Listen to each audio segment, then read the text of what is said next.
This place looks deserted. Guess all the survivors must have evacuated already. All that's left here are signs of devastation. Could Furina really be here? Let's try to find her as soon as possible. Such a hassle. Who knew the people would adore me so much?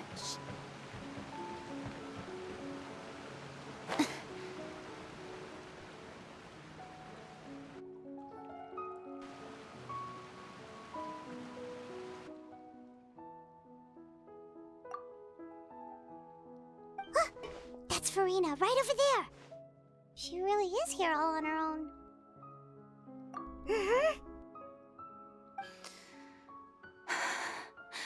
Should I just give up? This is all meaningless. What was meant to happen did happen after all. Everyone's dead. I'm sorry. I am so sorry. Give up, Furina. There's no point in holding out. I'm sorry. But what can I even do other than to repeat meaningless apologies over and over?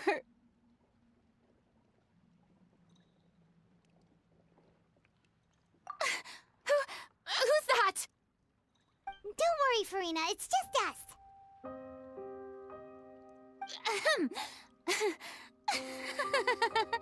So it is you, blonde traveler from another land. Why, I almost thought you were someone from that mob of my ignorant subjects, come to kneel and beg for my forgiveness. Furina, you were crying just now, weren't you? The tear stains on your face are obvious. What do you mean, tear stains? Oh, I remember. The show at the Opera House earlier this morning was so moving. I'm still trying to process it. Who did that uncivilized rabble think they were, disturbing my enjoyment of the arts? They even dare to tout their Archon. I must teach them a lesson. I can just imagine their twisted and frustrated faces once they realize that I'm nowhere to be found. Oh, and I'm sure Nouvellette and those people from the Marche Sauce Phantom are freaking out right next to them, too.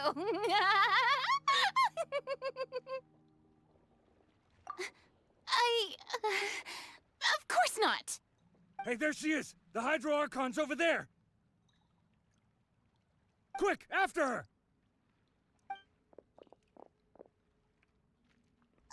Furina, those people seem to be after you. They are? They're just some rabid fans who want to cut the line because they haven't been able to meet me in person, aren't they? That's against the rules. I can't let them get their way. Furina just ran off! Quick, we have to catch up with her!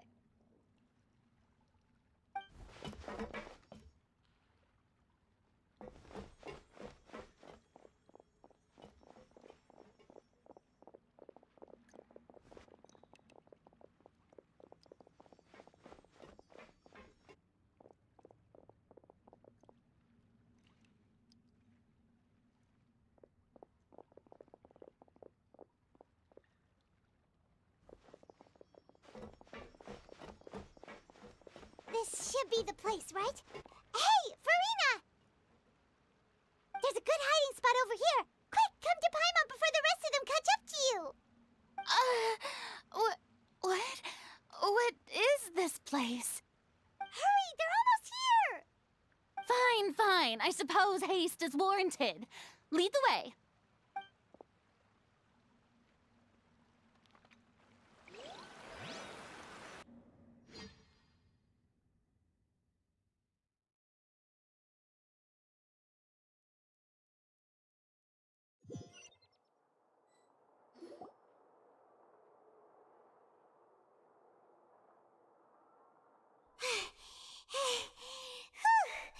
Paimon's exhausted.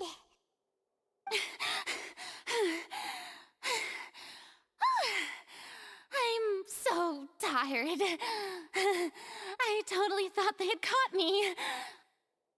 No, I mean, I merely gave in to the sheer enthusiasm they displayed.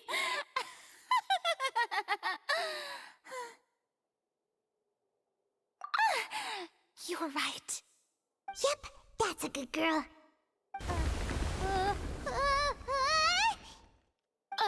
What's happening? The ground's shaking. Is it an earthquake? Yeah, a quake of this kind preceded the flooding in Poisson, didn't it? It can't be. It's happening again. Well, there's no need to worry too much about that. Neverlette's made some emergency plans, so the evacuation should go a lot smoother this time. Yeah, I hope you're right. But the people of Poisson, they've already...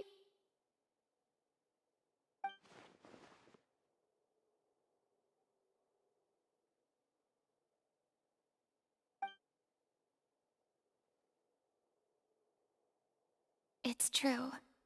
I've been investigating the prophecy for hundreds of years. I once had informants all over Tevat, searching for clues and feeding information back to me. I've tried all kinds of ways, too, to hold back the sea. Anything to keep the coastline from advancing. But all my efforts proved to be futile in the end. Really, the truth has been clear to me for a very long time. We cannot make an enemy of the divine. No matter what we do, the will of the heavenly principles will have its way, and the prophecy shall be fulfilled. Give up. I do love the sound of that phrase. It would mean finally coming to terms with fate, but also for me to finally be free. Indeed, I've thought about giving up so many times, especially after we almost lost Poisson. Fate is really unreasonable, isn't it? It has no heart and obeys no rules. The prophecy has only just started to come true, and so many people have already lost their lives. But just now, it all became clear to me. I still don't have the right to come to terms with fate on behalf of everyone else. As long as the final moment hasn't come, it's still not too late. Don't worry. I will keep hope alive for everyone until the very end. Well, that's enough for now. I got the impulse to play the stricken maiden, but honestly, considering my rank and station, that wasn't a good fit at all. Don't take any of what I just said seriously. How could I possibly let Fontaine fall to the whims of trivial prophecy? Come on! Paimon could have sworn you were actually being honest just now.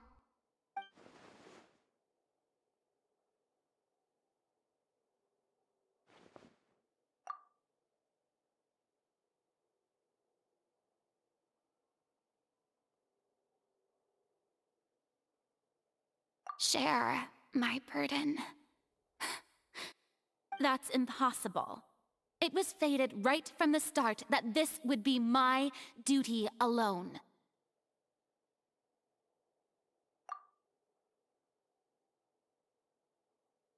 A witness. Yes, I've heard that you came to Tevat from beyond the stars, yes. In other words, you never belonged here. And if Tevat is, in its entirety, a show on a stage, then you're just a spectator, aren't you? If that's the case...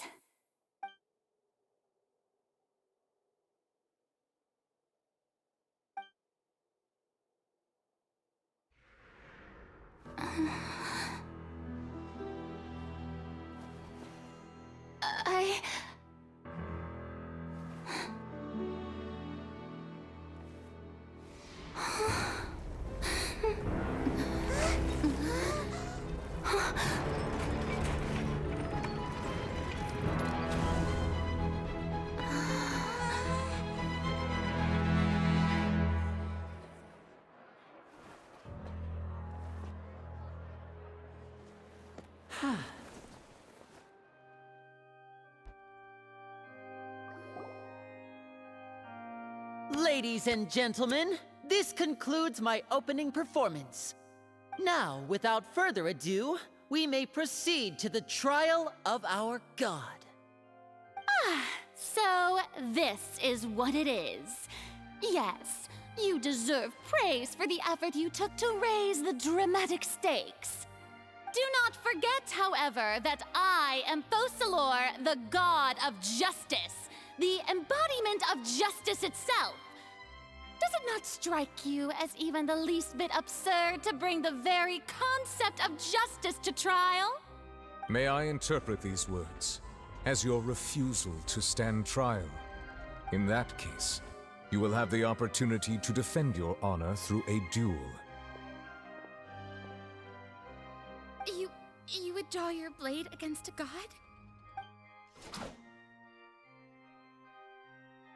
I see. It seems like you have made up your mind.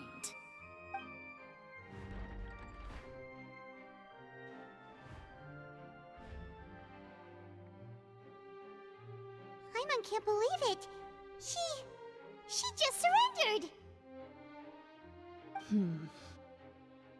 What the heck is going on? Did I just see an Archon surrender to a human? Wow, how utterly humiliating. Lady Furina, what is the meaning of this? Shh! It would seem that there has been a misunderstanding. To be clear, the raising of both hands is not always an indication of surrender. Looking for excuses again, huh? I raised my hands just now to indicate my acceptance of the trial. No duel shall be necessary. I will admit that I've been running away for a long time. I'm sorry, everyone. I was unable to protect the people of Poisson. It is my duty to stand trial for my crimes. You are not the only ones to be disappointed in me. I, too, am exceedingly disappointed in myself. But now, it is time for the Hydro Archon to show you her courage and resolve. I, Furina, will use this trial to show the world the true meaning of justice! This time, I will protect you. Applaud and rejoice! One of the most outrageous and fantastical arcs known to the opera epiclese is now unfolding before your eyes. Mark my words, this shall be one of the most exhilarating and brilliant shows ever to grace the stage of Fontaine! The trial of the Hydro Archon, Focalor, will now begin! Woohoo! Oh, now we're making history! Why does it feel like Furina just took over the whole thing? Like, come on! Didn't she just get forced to stand trial for her crimes? Also, even though she's still acting super dramatic, she is taking this seriously this time, right? All right, then. Who will be my opponent in this trial? The court asks the prosecutor to please take the stand. Is that so? Very well. Then please speak, witness of Tivat, my accuser and fated opponent.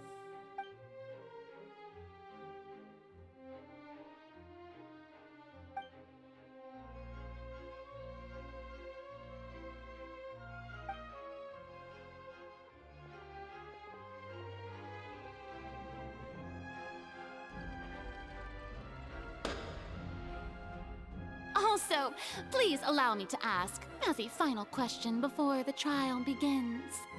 Just how much work did you do to force me onto this stage? Well, we did do a lot of prep after the meeting that day.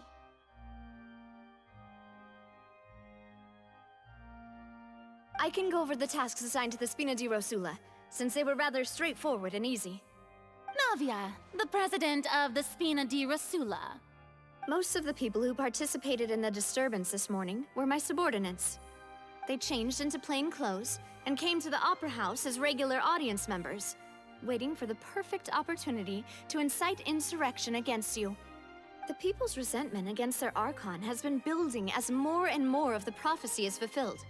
A spark was all we needed to turn smoldering anger into a flame. Moreover, according to our understanding and analysis of you, when something like that occurred, you would likely flee the scene and head to Poisson by yourself. So, we arranged for a second group to lie in wait there. So, you mean the ones who scoured the settlement for me were also from the Spina? And their goal was to force you to step into the giant magic box so you may personally participate in the greatest magic performance in all of Fontanian history. That's right. That house was a magic box, rather than someone's residence. As the super ultimate version of the setup that I used when I first performed at the Opera Epiclese, the volume of the box was increased by a whole order of magnitude, and the distance it traversed was the entire gap between Poisson and Areneas.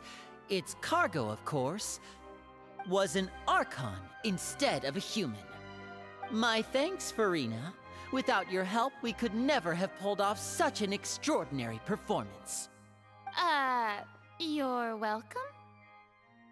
Of course, this performance was only made possible with Father's support. The House of the Hearth spent a massive amount of labor in Mora to pull this off. We had to select a location, construct the giant magic box, dig a tunnel, and open up a path through the water. It was a lot of work for all of us.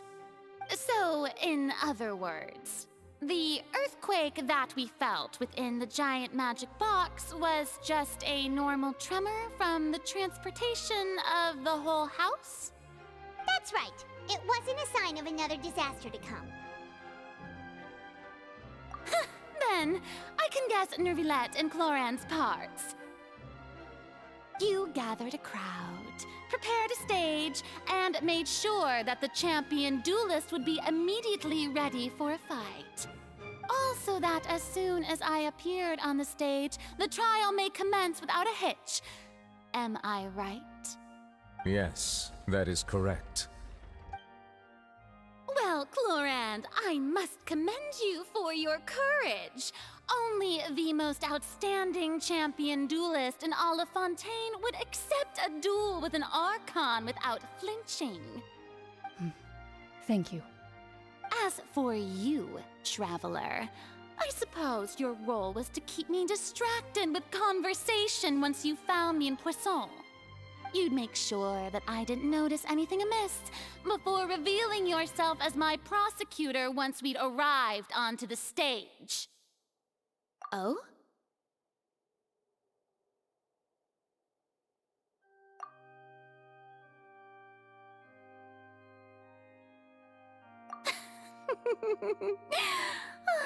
Is that so?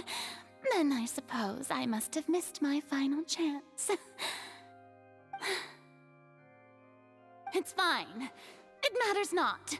What's done is done. The stage is already set, so there's no reason to disappoint the audience. Let's see this trial through to the very end.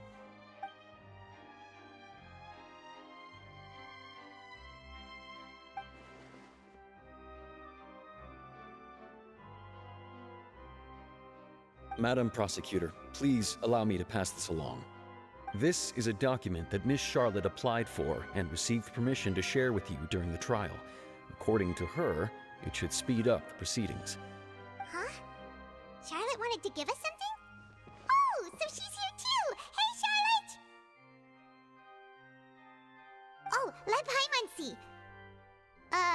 Isn't this the exclusive interview that she did with us before? So she's already finished it, huh? Wait, then that means this document is a perfect timeline of everything that's happened ever since we stepped foot in Fontaine! So in other words, we can refer to this anthology of evidence every time we want to use something from our journey as evidence for an argument!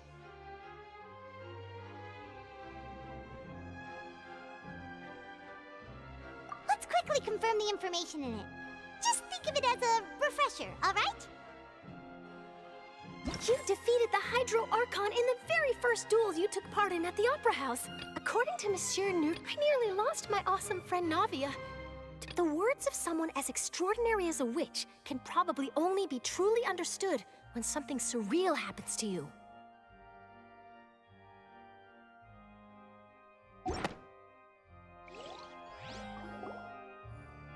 The prosecution and the defense are both in position. The trial shall now begin. Oh, come on, Nervylette. There's no need to repeat all the unimportant legalese.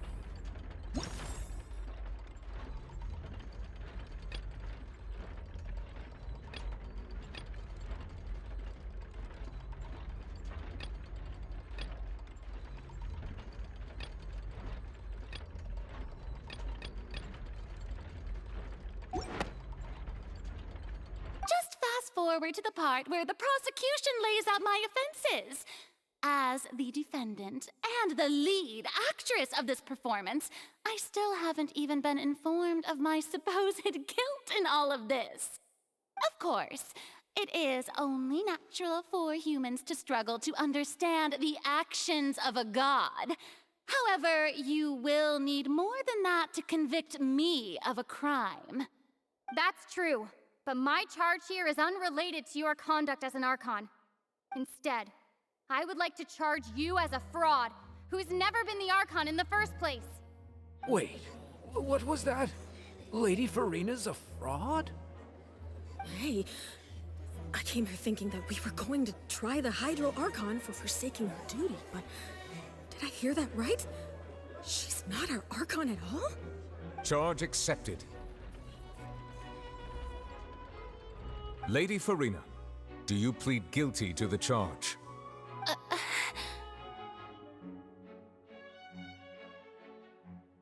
Lady Furina. I plead not guilty. How can I be guilty? There is no way that I, Focalor, otherwise known as Furina de Fontaine, a member of the Seven and the Regina of all waters, kindreds, peoples, and laws of Fontaine, could be anything other than your true Archon. Yeah, even though Lady Furina can be rather eccentric, isn't it going too far to doubt her very identity? Yeah, I've never questioned her identity either. Sure, Lady Furina can be super irresponsible, but what grounds does that prosecutor have to make such a huge claim? I have cause to believe that common sense will prevail in this case. Many of the members of the audience have known me as the Hydro Archon ever since they were born. There would be no fooling their memory. See? Even the Oratrice has decided to show me its favor. Are you sure you want to commit to a charge that will never be upheld? If you wish to drop the case, I can promise you as the God of Justice that you will not have to face trial for making a false accusation. We will treat everything that's happened as a dramatic spectacle and move on with our lives. What do you say to that? Huh.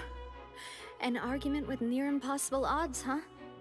We have to not only refute Furina's claims, but also overturn the long-held beliefs of the people. Well, I tried to give you the chance to surrender. If you must persist, then let me ask. If you believe I'm not the Archon, then what manner of being do you think I am? And if I was not the Archon, then how did I manage to live for over 500 years?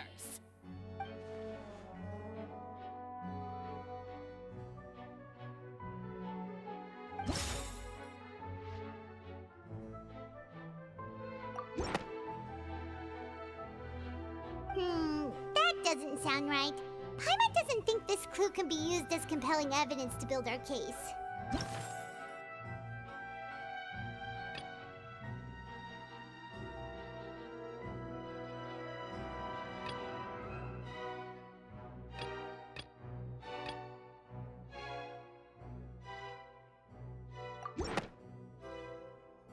First of all, You may be a member of another long-lived race, which would allow you to naturally possess an extended lifespan. And second of all, even if that wasn't the case, there could be other ways to extend your life. Who gave you that idea? Was it the knave? You'd sink so low as to use a harbinger's words against me. A curse? I once thought it possible that the aura of an Archon might naturally resemble a type of curse. But in light of this claim, perhaps what I sensed was not your divinity, but a curse after all. You sensed it too, huh, Nervalet? Lady Furina is actually a human? Well, it is true that it's extremely difficult to tell humans and gods apart just by looking at them. It's not impossible.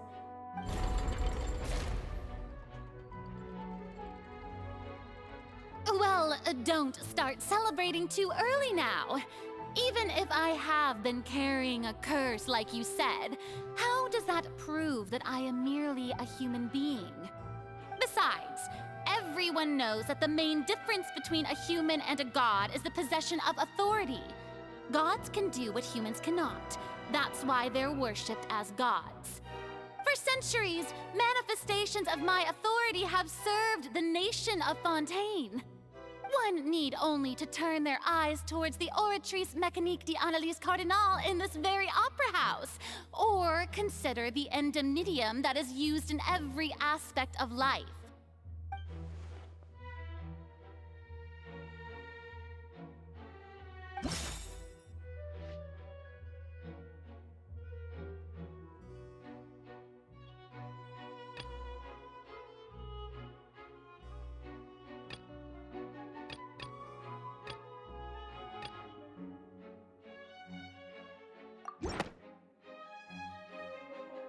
You tried to reference the Oratrice.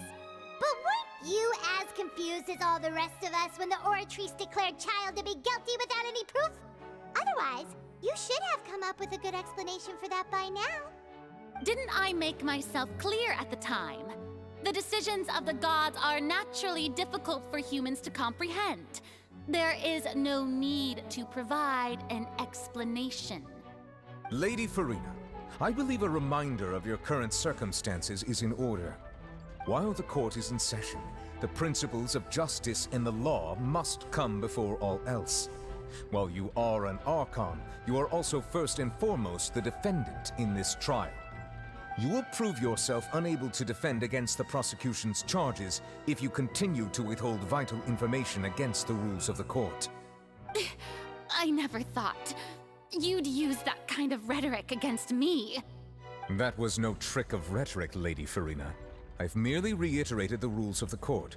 Rules that all should respect and follow. So,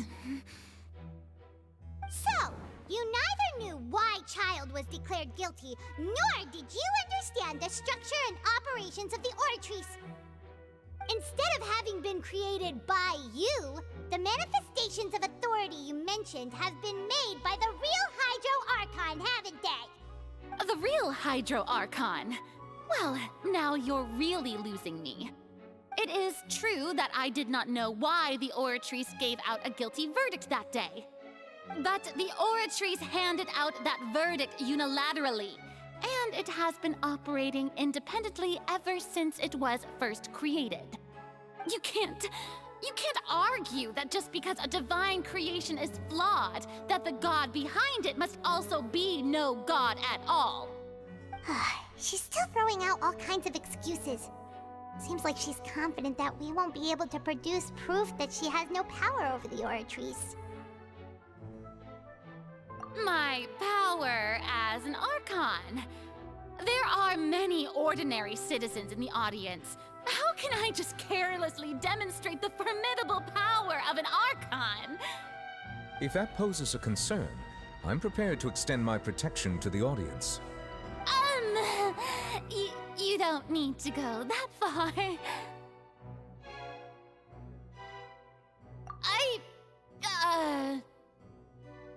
Aren't you the Hydro Archon? Or Is it that you can't even wield the power of Hydro, much less the authority of a god? Indemnitium! Yes! It's all because of Indemnitium! All Archons derive their power from the faith of the people, and I've converted the people's faith in justice into Indemnitium! Thus did I give up all of my divine power to provide everyone with energy for their daily lives. Have you ever seen a more magnanimous god? Isn't that a huge stretch? Yeah, no matter how generous an Archon can be, how could they give up all their power? Can a god with no power even still be called a god? It seems like nobody's buying Furina's excuse. Hey, come now, everyone! Please don't stare at me as if I was a liar! I'm still the same Furina you knew, right? The one that you loved! Shouldn't you want to believe in me? Please? You've got to believe me! If what the prosecutor said is true, she really has committed a grave offense. Did she deceive all of us? And all of our parents and grandparents too? And then all of our ancestors? Ever since they were born? Enough! That's enough! Tell me then, if I'm not the real Hydro Archon, then who is? If you have no evidence of another Hydro Archon's existence, nor can you find anyone who can back up their claim to be such, then what grounds have you to say that I'm not actually the real deal? Wow, she came up with yet another argument. How can we refute her now? Seems like she really doesn't want to give up.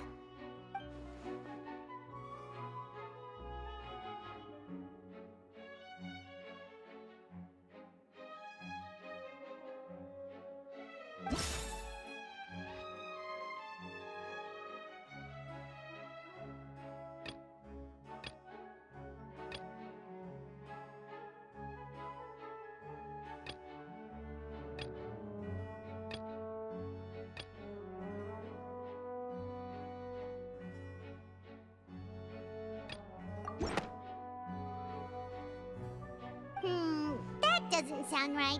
Paimon doesn't think this clue can be used as compelling evidence to build our case.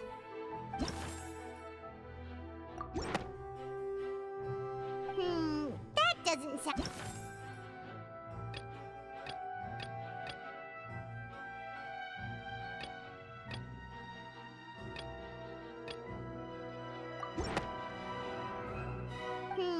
That doesn't sound right.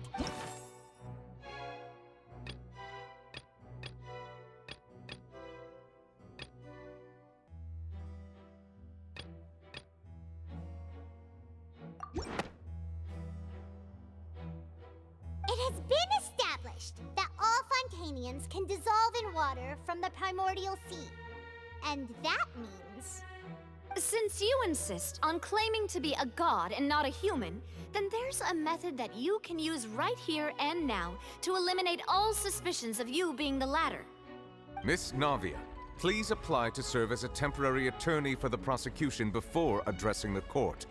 Though you act in partnership with the prosecutor, you must still adhere to proper procedure. Super sorry, Monsieur Chief Justice.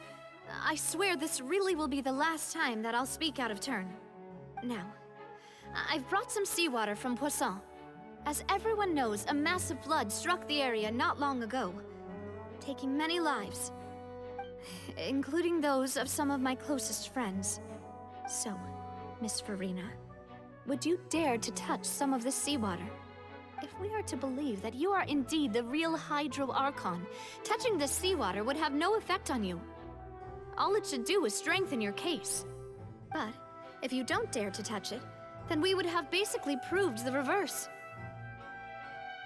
Oh, and I must remind you that after the disaster at Poisson, nobody wants to see any more people dissolve. I do hope you'll act prudently and choose the simpler path of admitting guilt. Navia from the Spina di Rasula. The Spina has governed Poisson for many years. I guess her suggestion is valid. If Lady Furina is indeed just a human, she's probably Fontanian like all the rest of us. Would she really dare to try?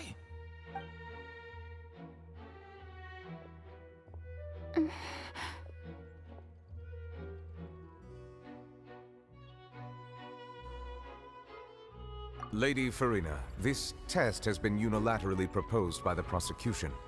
As it falls outside the realm of standard court proceedings, you possess the right to decline participation. Well, of course he had to tell her that. But refusing to participate is basically the same as a confession of guilt. She's just staring at the water without saying a single word. It really does seem like she's quite terrified of it. That could only mean... What's going on? Is she really planning to... that's not what we thought she would... Due to the inherent risk of the test, Lady Furina, you may...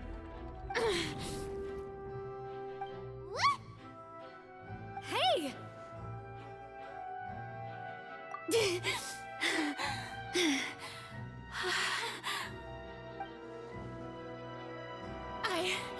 I'm fine!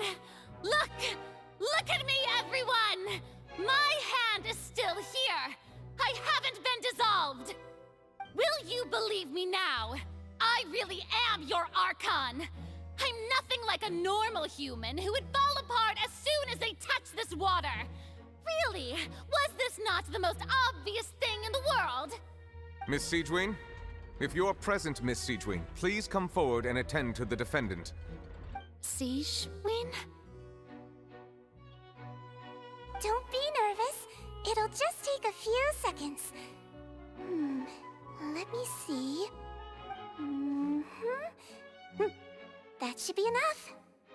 Please announce the results of your evaluation to the court, Miss Siegeween. As everyone doubtlessly saw, Miss Furina was displaying symptoms of hyperventilation and flushed skin. These indicate that she was experiencing the adverse effects of exposure to primordial seawater. The extent to which she was affected is the same as other humans when exposed to primordial seawater of a similar concentration. Thank you, Miss Siegeween. Lady Furina, you may return to the defendant's stand. Oh wait, what did she just say? I didn't get dissolved! Shouldn't that be enough to prove my innocence? Well, considering your tendency to run from your problems, we did originally prepare a direct sample of the seawater around Poisson. However, after extensive discussion, we exchanged it for a sample that is not concentrated enough to dissolve an actual human.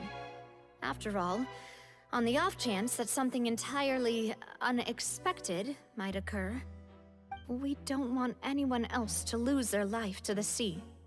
Yeah, so out of regard for Furina's life, you secured a low-concentration sample and asked the head nurse to serve as an expert witness. It's a great thing that the direct sample wasn't actually used. Furina could have... I can't believe... you...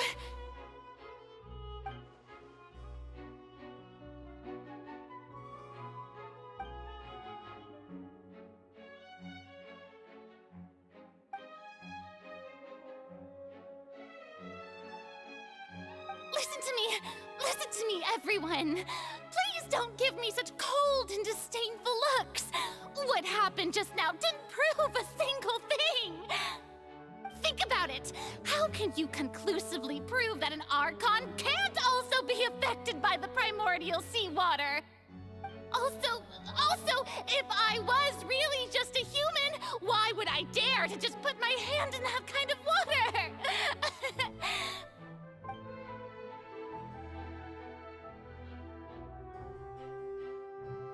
Please, anyone, just listen to me! I swear, I really am your Archon!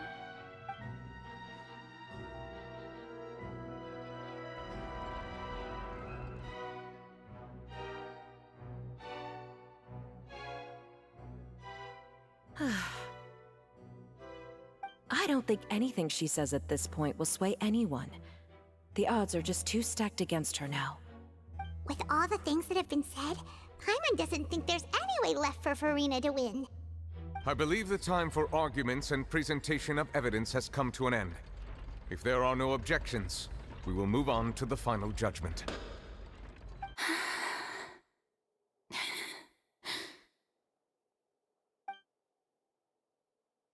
I don't think anything she says at this point will sway anyone who's too stacked against her now.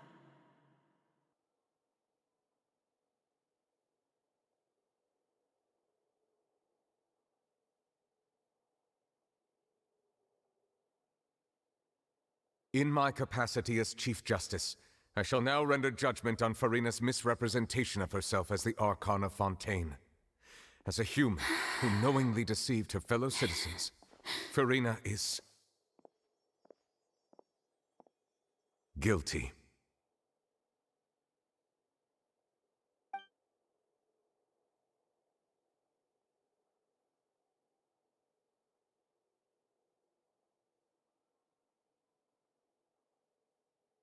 We shall now turn to the Oratrice Mécanique d'Analyse Cardinale to render the final verdict on the charges.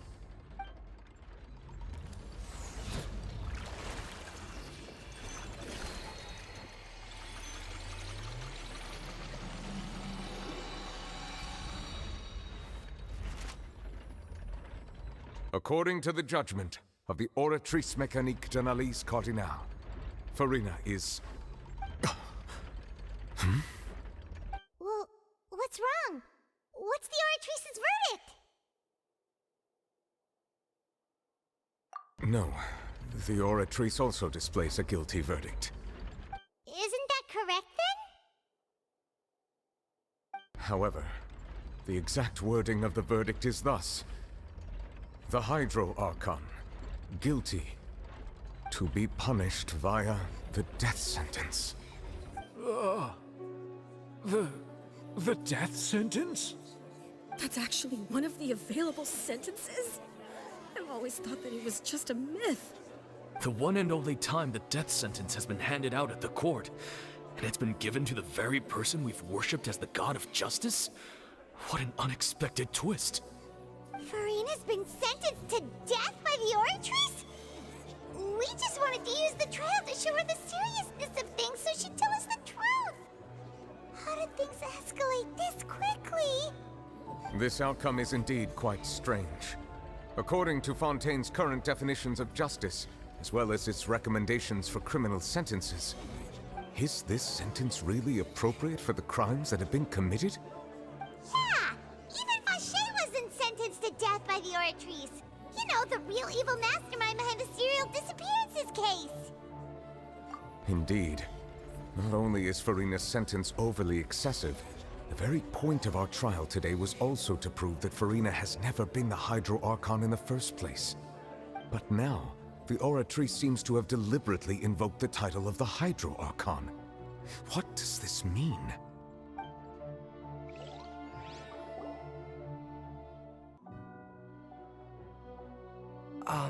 Excuse me, if I may interrupt. Is the trial still going? Fremine! You finally made it. I assume this means you've completed your mission? Mm-hmm. Any mission Father assigns to me will always be top priority.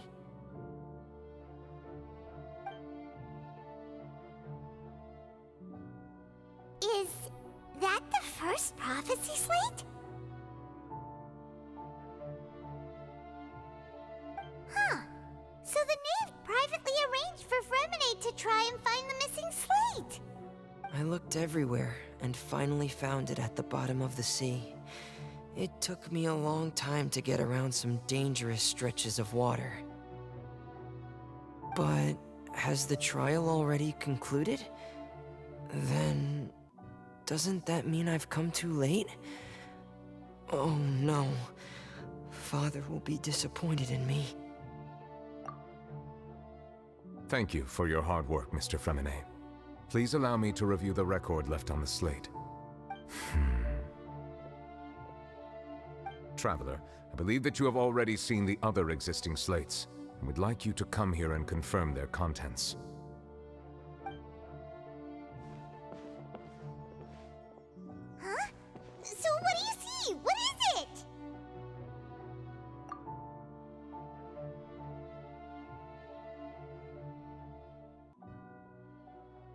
believe I've now made sense of the Hydro Archon's crime.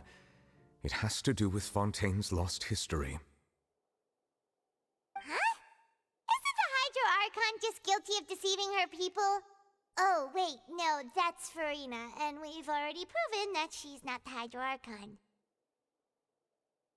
So when you say Hydro Archon, do you mean the real Hydro Archon we've been kinda talking about? In truth, everything that you've encountered in Fontaine up until this point can be traced back to the contents of these stone slates. However, I'm uncertain as to how much sense they currently make to you. Okay, let's try to recall the contents of the other 3 stone slates. Paimon will do her best to help you remember.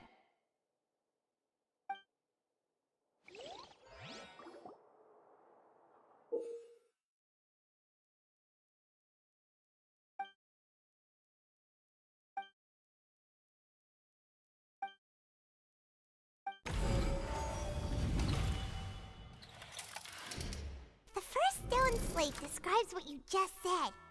It seems to show the previous Hydro Archon using her divine power, and then the Oceanids turn into humans.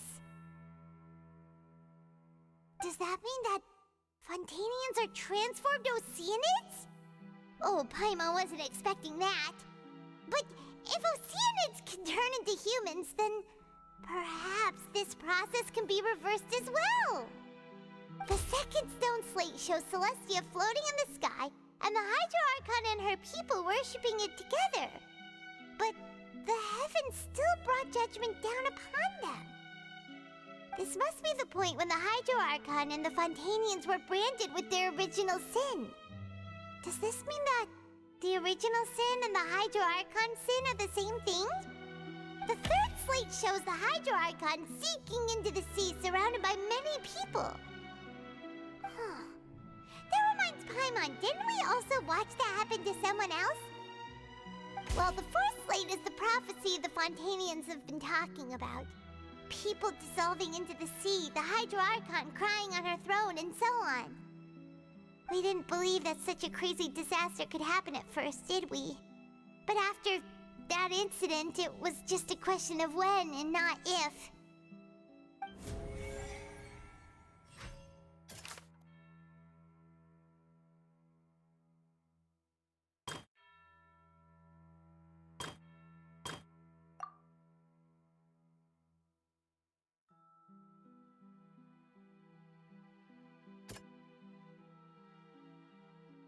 That doesn't sound quite right.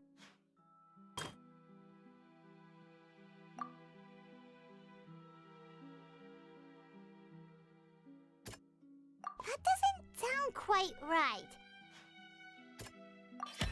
We know from the case of the serial disappearances of young women that Fontanians can be dissolved in primordial seawater. And the first stone slate tells us that long ago, the Hydro Archon used her power to turn Oceanids into humans. This might be the reason that Fontanians can dissolve.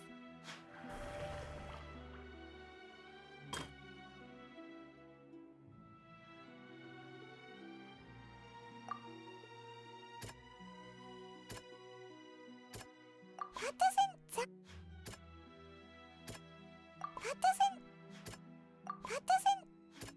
That doesn't sound... Perhaps what is about to take place has all happened before. The true sin of the Hydro Archon that Nervilette mentioned, and the original sin cast down on the people of Fontaine by Celestia, as recorded on the stone slates.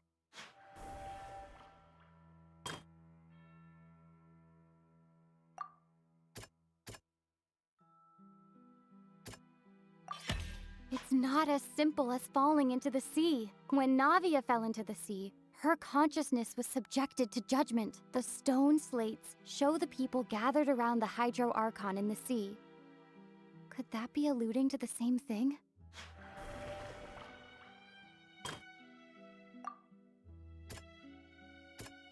That doesn't sound... The prophecy from the stone slates found its way into society, but not many people believed it at first. The fortress of Meropide was nearly flooded with primordial seawater, which we know can cause Fontanians to dissolve. It seems increasingly likely that the prophecy may come true. If we hadn't dealt with it in time, things could have gone very badly. They'll dissolve into the primordial sea but won't cease to exist.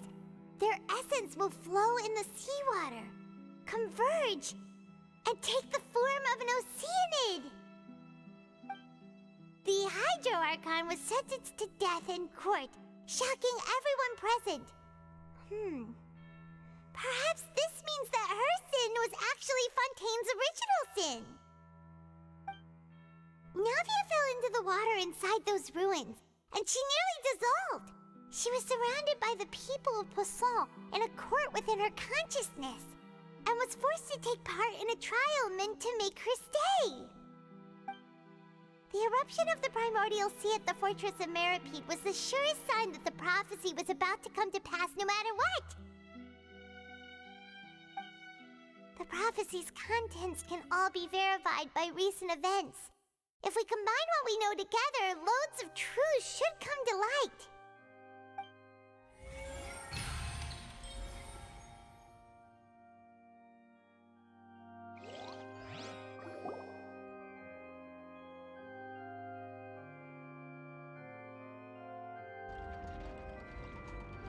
Huh?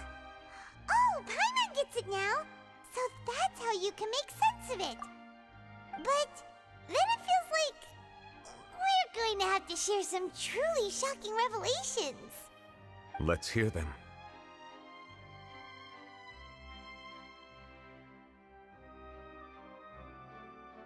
Incredible.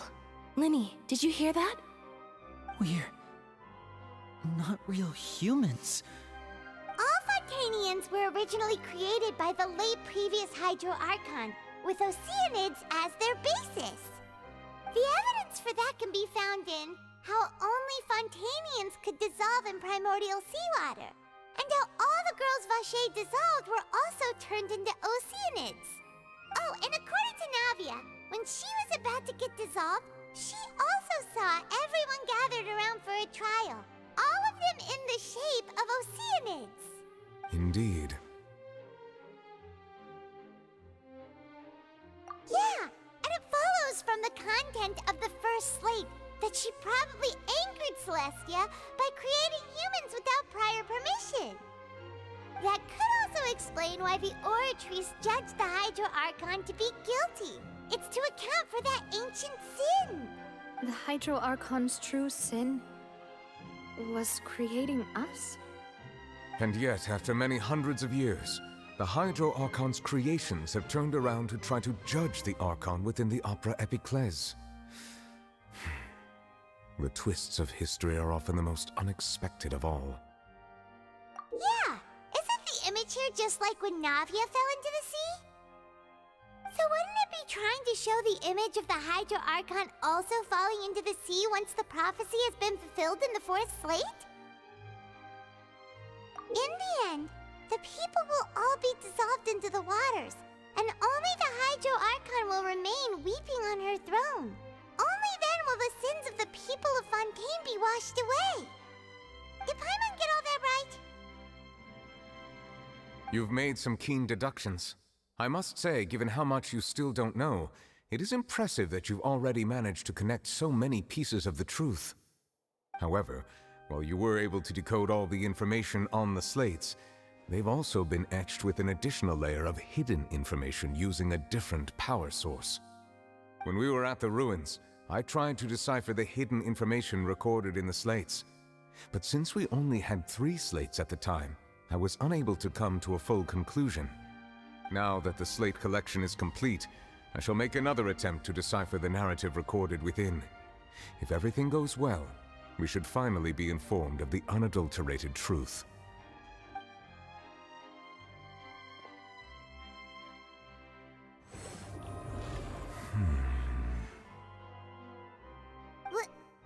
Well?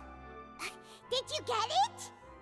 I believe I should share this truth not only with you, but with all the people of Fontaine as well. I will try to briefly summarize it for you. Your hypotheses regarding the origin of Fontainians and the sin of the Hydro Archon were both correct. In the Fontaine of old, The previous Hydro Archon sensed the yearning of her Oceanid familiars for life on land.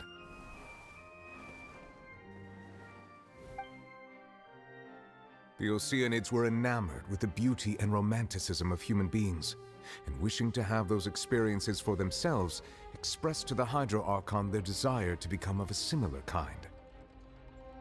However, even though water as an element is intricately linked with the power of life, the Hydro Archon, as one of the seven, did not possess the authority to create a new form of human life. Not one to give in, she eventually found a way to create permanent humanoid bodies for her familiars by appropriating the power of this planet's primordial sea. She poured primordial seawater into the Oceanids' blood vessels, creating humanoid mimics in the process. But if Fontanians were to ever come into direct contact with water from the primordial sea, the power within their bodies would escape these artificial restraints and return to the sea. As a result, their forms would collapse, and they would be reverted to their original forms as Oceanids. Of course, the Hydro Archon never received permission from the heavenly principles to create a new human race. And thus, the Hydro Archon and all of her creations came to shoulder the original sin of appropriating the power of the primordial sea. That is the true history of how the people of Fontaine first came into being. So we were all Oceanids before we turned into human beings? That's way too much information for me. I think I'm just going to pretend that I never heard a single thing. Wait, but if that's the truth, we can't let the Hydro Archon be sentenced to death. After all, her only sin was creating us. This really might be too much information for your regular Fontanian, but it does answer a lot of our questions. Alas, your hypothesis regarding the third and fourth stone slates was inaccurate. The slates' respective positions are, in fact, correct. A key point of the visual on the third slate is how all the individuals depicted in the water are humans rather than Oceanids. They have not been dissolved, which implies that the water depicted in this slate is not water from the primordial sea. The nation of Fontaine is the nation of Hydro, as well as the nation of Trials and Justice. Instead of being the literal element, the water in the scene symbolizes judgment and justice. You may also recall Navia's experience. When she fell into the sea, her consciousness was surrounded by that of many others who intended to hold a trial to determine her fate. Therefore, the meaning of the third slate is that the people of Fontaine shall try the Hydro Archon at the court of justice. Yes, it refers to our present situation. I think I'm following now. So, what you're saying is, even though we decided to put on this trial to avoid fulfilling the prophecy, in truth, everything we've done has happened exactly as the prophecy foretold. So now, it seems, we're the ones making sure it comes true. What should we do? Huh. No matter what, the prophecy will be fulfilled.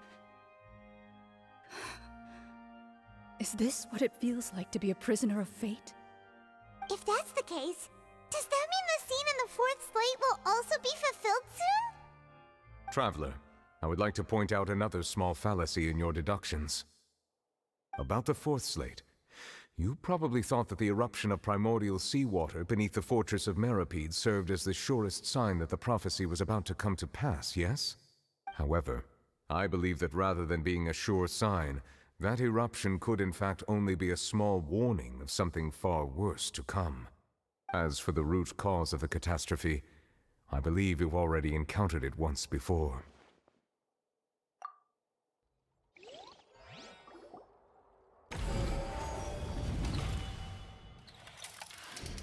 This eruption was just a small warning of the things to come. We must find the root cause of the disaster.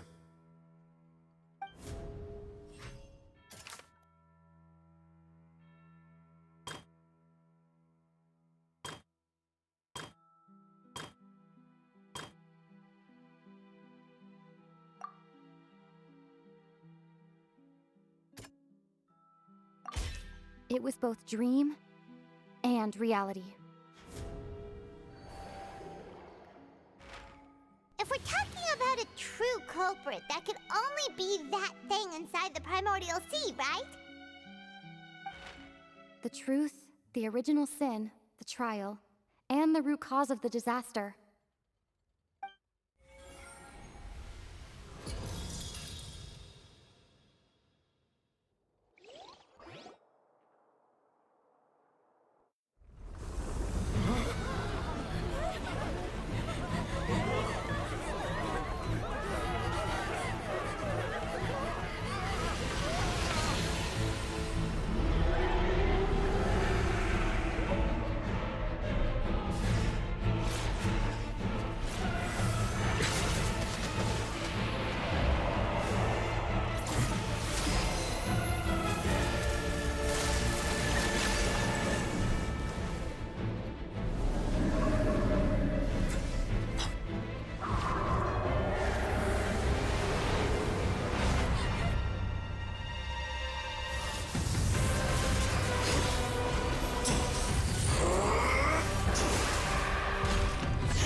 That was way too close! How did that thing just burst into the opera house? Wait, was that the huge whale you saw in your dream? So we've met it at last. I understand very well why it has chosen to make an appearance here. That whale does not belong to Tevat. It is a monster that has traversed the stars, weeping all the while. It has been greedily consuming the energy from the planet's primordial sea, using it to grow.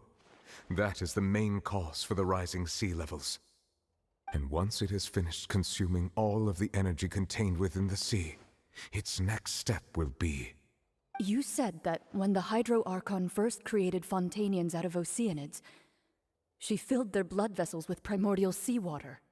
Precisely. That whale finds the blood of Fontanians nigh impossible to resist. Therefore, when it left the primordial sea, it decided to make its next stop a packed opera house full of food. Food in the form of Fontanians. We just barely managed to push it back, right? In that case, won't it come back to target the people again once it's managed to recover its strength? That is correct. Indeed, it is more accurate to say that we should thank that Harbinger for buying us some time. Without him, the whale would have likely come onto land far sooner. From the way he looked, he must have been fighting the creature for quite a long time. That battle maniac. We've always known that he had a special connection with that whale, but we definitely didn't expect it to help us out like this. Anyway, now that we know that this whale is the actual cause of the disaster recorded in the prophecy, all we need to do to stop the prophecy would be to find a way to beat it up, right?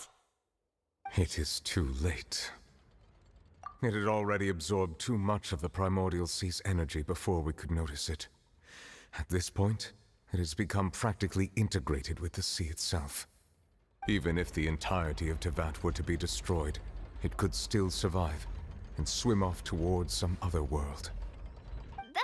That's not something I will accept. We've already done everything we can, and we even found the true culprit. We've come so far. You can't just tell me that the last hurdle is some impossible foe. That's just not fair. Indeed, that's not how a grand performance should end. I'll fight it to the end, no matter what. So the prophecy will be fulfilled no matter what, huh?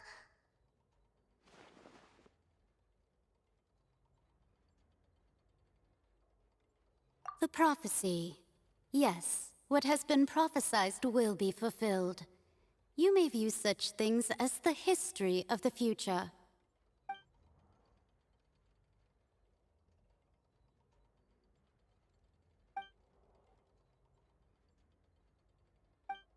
Just as prophecies are usually only the future as seen from the perspectives of the gods, could things be happening in hidden corners where the gods' gaze does not fall? Ultimately, fate shall serve as your only guide, no matter what will happen in Tevat's future. All you need to do is to play your part.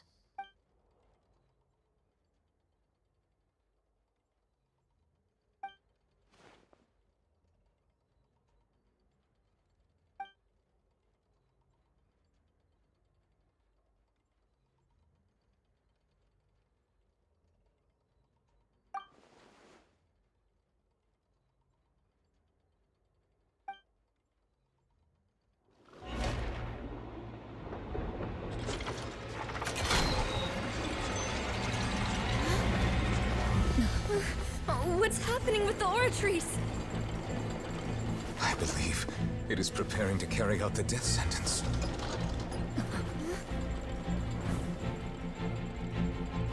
Furina!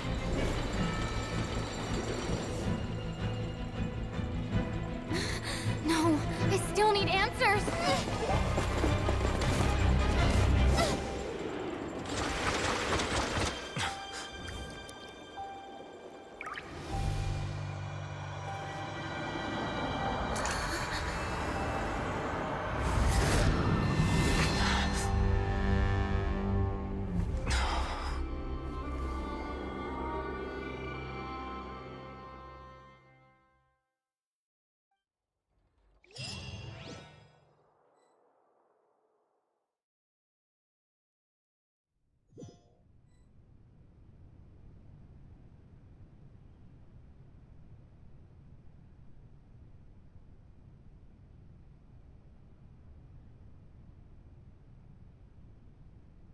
You...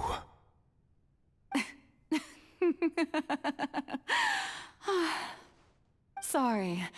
That shocked expression on your face is just too amusing. I couldn't help myself. You are not Furina. Who are you? Ah, the sweet sound of bewilderment. Marvelous. A sure sign that my attempt to deceive everyone was a resounding success. But to answer your question, I am Focalor. You know, the god. Focalor? Why did you deceive us? Oh, that wasn't my goal, of course. Goodness, no. But I had to fool everyone else too, if I was to stand any chance of deceiving the heavenly principles. Deceiving the heavenly principles?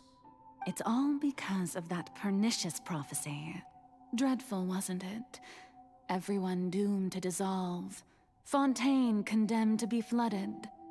One was not amused. In fact, one was positively bemused when that problem was thrust upon me by my dearest predecessor. That's the former Hydro Archon Egeria for the uninitiated. It hardly gets more disastrous than a preordained national catastrophe, now does it? She knew full well that the prophecy would surely come to pass. And as one of the seven, she also knew full well that one defies the heavenly principles at one's peril. So yes, as you have no doubt surmised, it was a rather impossible situation that I found myself in. I spent a terribly long time mulling it over, alone on the ocean floor. And I was almost growing barnacles by the time I finally realized there was only one possible solution to this confounding conundrum. I had to outwit the heavenly principles, allow the prophecy to be fulfilled, ostensibly at least, while saving everyone at the same time. I'm a genius, I know. I can only assume that's why Egeria chose me as her successor. Although, looking back now, it was hardly the inheritance one dreams of. Between the task of saving the nation, the quotidian duties of the Hydro Archon, and not to mention the original sin of creating a new race of humans, I dare say she left me quite a colossal mess to clean up. But one can only play the hand one is dealt. I did not choose this, any more than I chose to be one of her Oceanid familiars. So you were also once one of the Oceanids, transformed into a human by Egeria's hand. Yes, I was. I always dreamed of becoming human. And I still do, even now. In my eyes, to be human is to be part of the greatest opera ever known. After becoming a god, I separated my divinity from my body and spirit, leaving behind only a self that was as naive and bewildered as my past self on her first day as a human being. The me you see before you now is that divinity. And the human counterpart I left behind, I named Furina. She could feel joy, sorrow, and everything in between. She could be as vain and conceited, or as meek and vulnerable as she wished. Her strengths were of a kind only a human could possess, as were her shortcomings. But in my eyes, Furina's humanity was what made her perfect. She was perfectly human in every way. The person I always wanted to be. Anyway, so then I cursed her. All part of the plan, of course. The plan to deceive the heavenly principles. Do you still remember the final scene of the prophecy? The Hydra Archon, alone, weeping on her throne. In order that the prophecy might appear fulfilled, I invited Furina to be an actress, to play the part of the Hydro Archon in the prophecy. Under the curse I placed on her, so long as I, Focalor's divinity, continued to exist, she could not die. But nor was she free to live her life in the pursuit of happiness. Instead, she was forced to take the stage in the opera house, to embrace the role of leading lady, to forever play the part of the god from the prophecy, all to create a deceitful appearance of that prophecy coming to pass. I suppose now you probably understand why your court is called the Opera Epiclese. But Furina is only human, isn't she? Even though she has had a long life, her mind is no stronger than that of any other ordinary human being. I cannot begin to fathom what she has had to endure. It must have been torture for her. It has indeed. And although she is, in a sense, me in human form, I most definitely owe her an apology for it. It's been 500 years, and all along, she's been playing her part in the most unimaginably long, unbearably lonely, and agonizingly painful opera of all time.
permitted you to come onto this stage.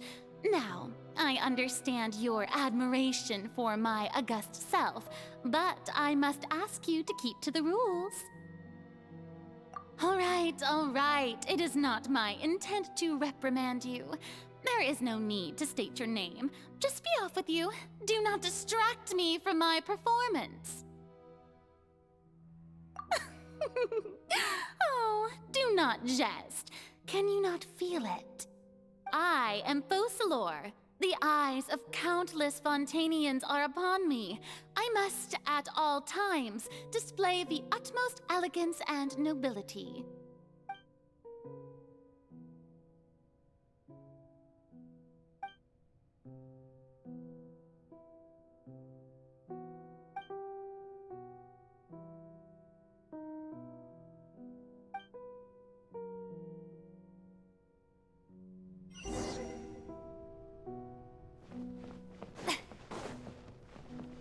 Dear audience, the performance is experiencing a technical difficulty, but worry not. The guards shall resolve it soon enough.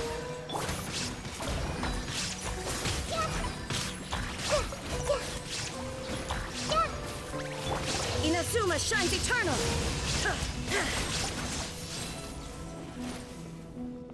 Hey, what gives? The audience is still watching me, you know. Guards? Wait, where are the guards? Guards!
Furina. Huh? Who's that? Who's calling me? Where are you? Be not nervous. Be not afraid. I am before you. Wait a moment. You're Mirror Me? How can this be? Mirror you, huh? You know what? That's not bad. Let's go with that. Mirror Me. What do you wish to say? The prophecy. Have you heard of it? What prophecy? Wait. I know. I think. I don't know why, but it's in my head somehow. The people will all be dissolved into the waters, and only the Hydro Archon will remain, weeping on her throne. Only then will the sins of the people of Fontaine be washed away. Oh, very good. You know it well. What's going on? I can't seem to remember anything clearly. The only thing I know for sure is this prophecy. Will it really come to pass? Yes, it will. And that is why I've come to you. Disaster will come to Fontaine sooner or later. Things will develop just as the prophecy declared. There is no escaping it. But doesn't that mean everyone will die? I'm a Fontanian just like them. Will I dissolve too? Oh, don't worry. Magical meetings exist in this world precisely to give people a chance to turn things around. It is the reason why you met me today. I will tell you how to save everyone, but you may have to suffer somewhat. Oh, so there's still hope after all. Goodness, you frightened me. You spoke so much and with so much certainty. As for the suffering, well, I will admit that the first thing that came to mind was, why do I have to be the one to suffer? But if the prophecy will come true, I'll also die anyway, right? So if I've already met you as my magical meeting in this world,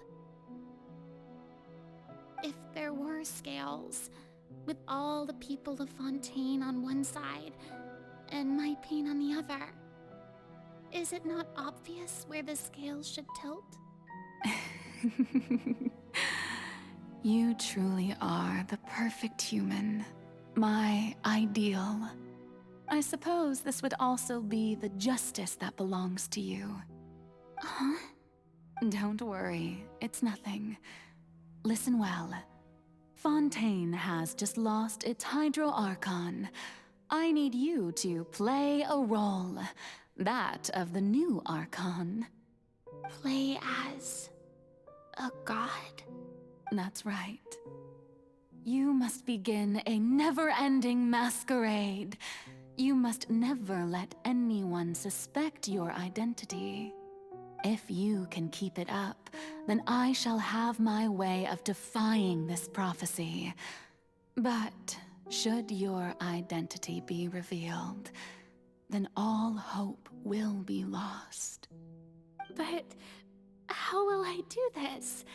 A human assuming the role of a god without being exposed? Don't worry. What you must do is not to turn yourself into a real god. You simply need to play the role of a god as humans imagine them to be. Being a human yourself, I'm sure you already know what such an entity would be like. Remember, your true challenge will not be pursuing divinity, but contending against humanity. I'm still not sure I understand, but I'll try. I'll try to do this. So, how long am I going to have to play this role? To accomplish this mission, you will have to stay on the stage for many, many years. You will endure and not grow old until your task ends. But I promise you, all will eventually end in a magnificent and dramatic trial, and everyone will be saved. A trial, huh? How exciting. I'll be looking forward to it.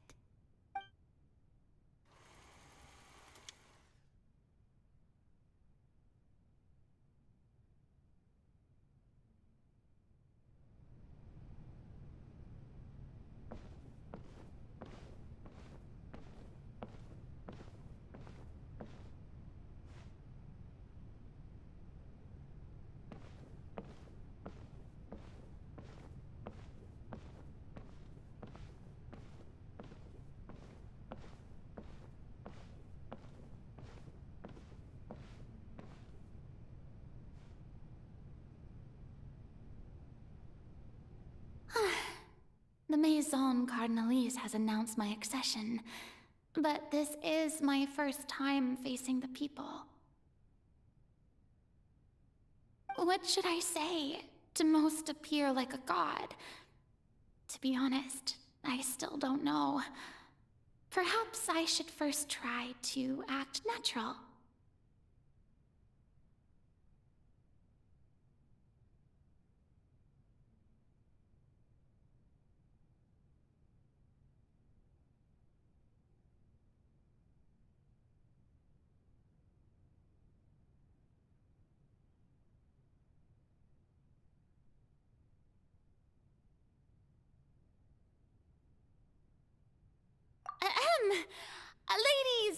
Gentlemen, good evening, and welcome to the Opera Epiclese.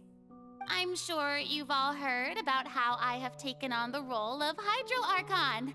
Indeed, I am Furina de Fontaine, your new Archon. In truth, I know little about becoming a nation's new god, but it will be my honor to guide you all.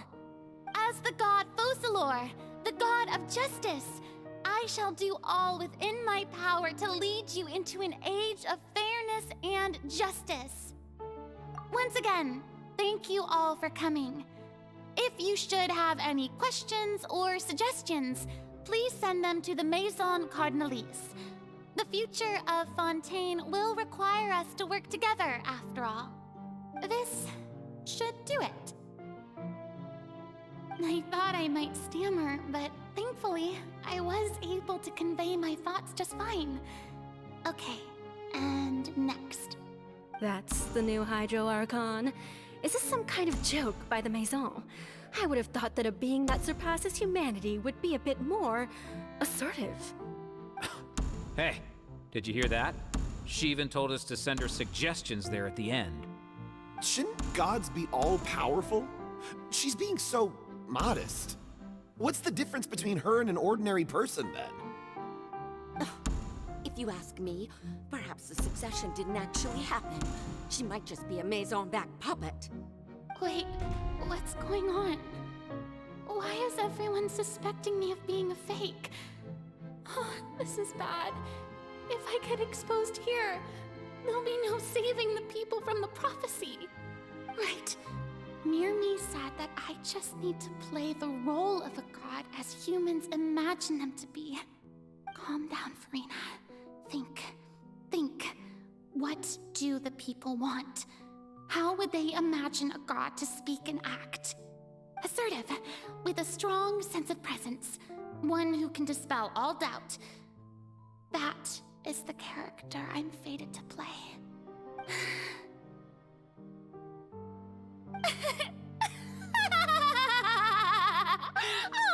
Oh, very good, my people. Only ones such as you are deserving of my rule. Now, I was wondering if some weak puppet were to one day come onto the stage and claim ownership of this opera house, would the children of Fontaine follow them? Well, it seems that you would all see right through them. Having passed my test, you are qualified to witness wondrous trials alongside my august self, here in this opera house. You may consider my previous act a door gift of sorts. I thought it was a debut that suited the atmosphere. Now then, let us be reintroduced. Ah, so that was just a performance. How could I have forgotten that we were inside an opera house? Her personality. It's quite shocking, to be honest, but I suppose it's a better look than before. Such a fascinating and bold deity. How wonderful! Our future may yet be bright after all. It seems I've turned them around. Best follow this flow and restart my accession speech. My dear people, whether you acknowledge me or not, whether you trust me or nay, I say to you, keep faith in your ardor for justice. We have heard it said that this nation's sins can no longer be washed away. Well, I say that justice is most fragrant when it blooms amid sin. No, this won't work. They'll suspect me again. I must play the role that they want me to play. The scales of justice should not weigh heavy in the hands of its god. On one side, it must carry fairness and justice. And on the other, praise and applause. May law be the prayer on our lips. May judgment be our worship. Let us light the fires and drink to the future of Fontaine! There is no trouble in this world that justice cannot solve. All that is needed is for you, my people, to believe in it, heart and soul. So long as I, the Archon Focalor, stand within the Opera Epiclese, so long as I stand before the Oratrice, I shall even judge the gods of this world!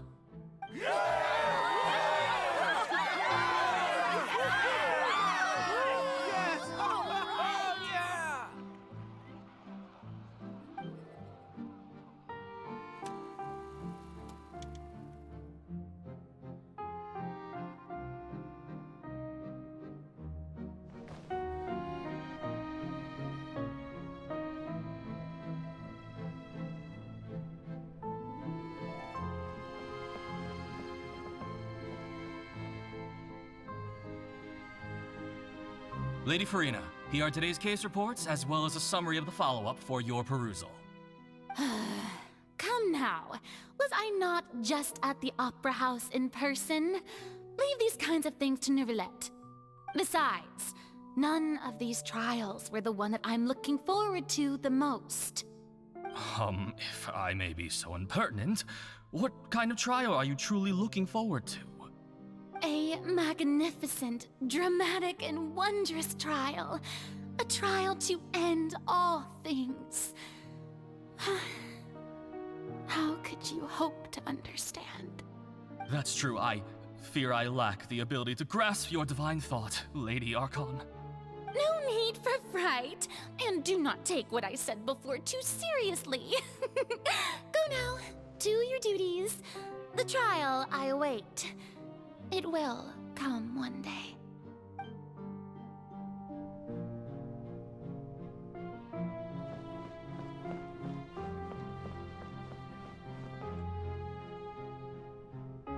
Lady Furina, I don't know what to say. Thank you for agreeing to see me. No need to thank me. Or rather, thank your own sense of perseverance instead. Long have you stood in line to meet me, have you not? Oh, I'm afraid that's just an inevitable consequence of my divine charm. All right, Deuteria, is it? How is your son's illness?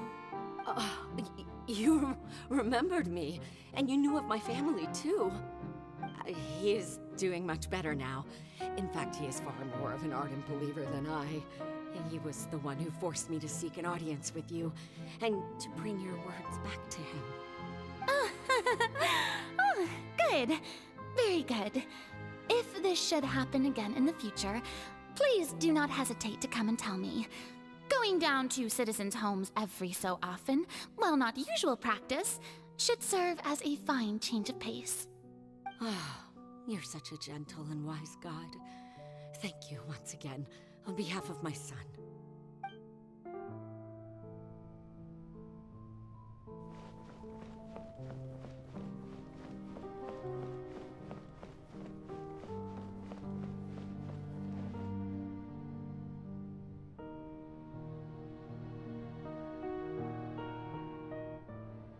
Lady Furina, here are the latest hydrological reports.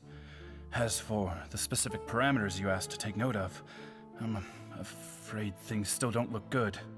I see. It's as I thought, then.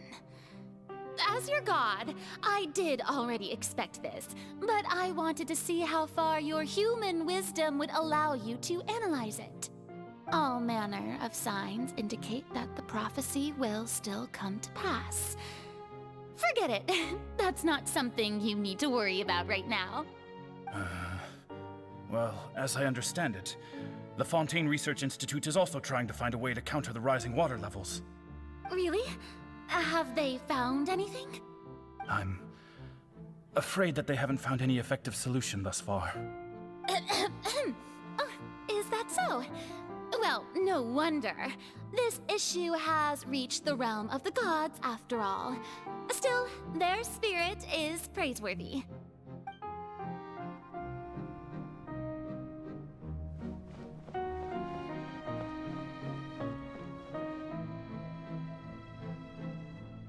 The day is finally over.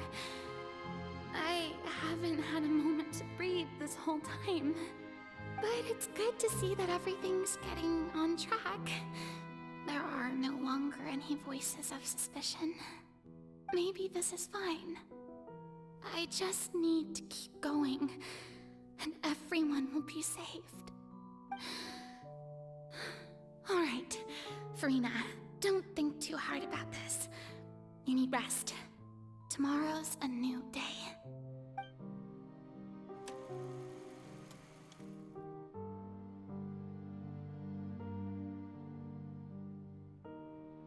Lady Furina, here are the new trial reports for the latest cases, as well as a summary of the follow-up.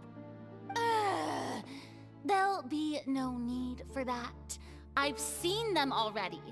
There's no need to go back over scenes I've witnessed in person before. Lady Furina, I've waited so long for this chance to see you in this manner. Indeed, my dear, loyal citizen. This joyous moment is an honor for us both. Lady Furina, we're detecting significant hydrological anomalies near Poisson. Understood. Keep monitoring. Keep me informed should anything come up at the Institute.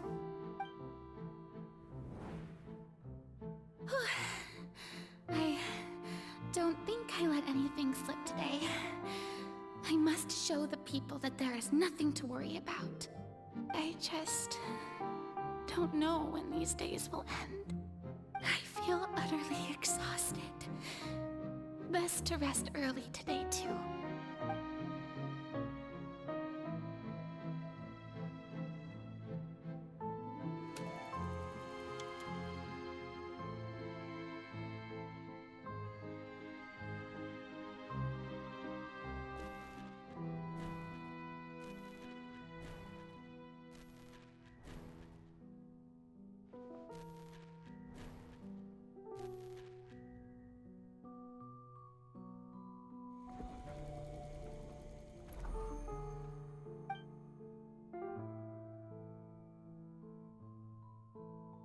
Lady Furina, it's like a dream being able to speak with you up close like this. I've heard that the first member of our family who was honored to receive an audience with you was Madame Dioteria, almost 20 generations ago. And what a fine family yours is indeed. It brings me great joy to meet such a faithful believer. A descendant of a line most ardent. Surely you exaggerate, Lady Furina. My lady? What is it, good citizen? Oh, are you crying? Uh-huh. Oh, really now? I didn't even notice. This must be the overflow of hydro from my person. Well, can't quite help being the god whose dominion is the waters, can I? No wonder. No wonder. A manifestation of your power, then. Oh, Archon, I am honored to have witnessed it. Honored indeed.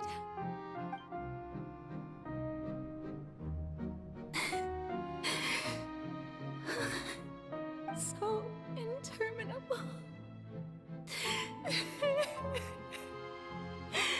So lonely. Just how much longer? Hundreds of years must have passed by now. Perhaps the show must go on for hundreds more. I never imagined that it would hurt so much. Have I reached my limit? No. Perhaps I reached it long ago. Today I didn't even notice my own tears. I want to tell someone, anyone, about this. But would that not destroy all I've done so far? I've conducted so many investigations across the centuries, but There's not even a sliver of hope that we might break the prophecy. All I can do is keep heart. I must maintain this act. It is the only way to save Fontaine. Please, mirror me. You have to succeed.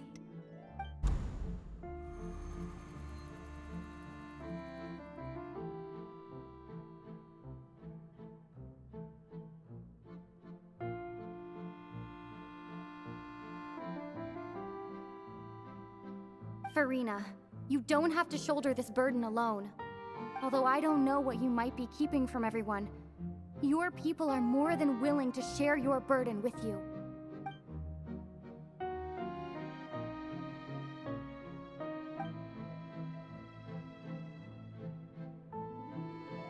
Share my burden. That's impossible. It was fated right from the start that this would be my duty alone. But even if your burden doesn't need to be shared, you can still choose to confide in someone. Just share it with me. I'm what you'd call a witness. A witness? Yes, I've heard that you came to Tevat from beyond the stars, yes. In other words, you never belonged here. And if Tevat is, in its entirety, a show on a stage, then you're just a spectator, aren't you? If that's the case... She's right. I could confide in her, couldn't I? But if things don't play out as expected, the people of Fontaine will be the ones to pay the price. No, Furina. You shouldn't be selfish. But what if it's really alright? Furina, you've worked so hard for so long. Surely it would be okay to put yourself first for once. Just this once. Is it such an outrageous thing to do anyway? To find someone in whom you can confide your frustrations and sorrows? Surely it could not hurt. If you let this opportunity slip through your fingers, it might never come by again. Think about it long and hard.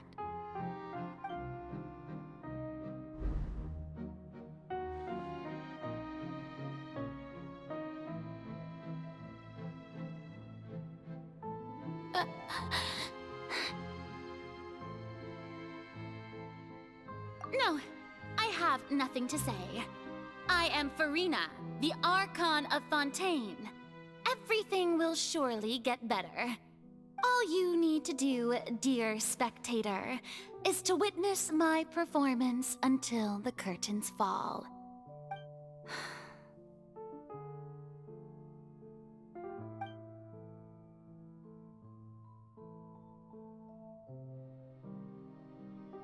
Fine.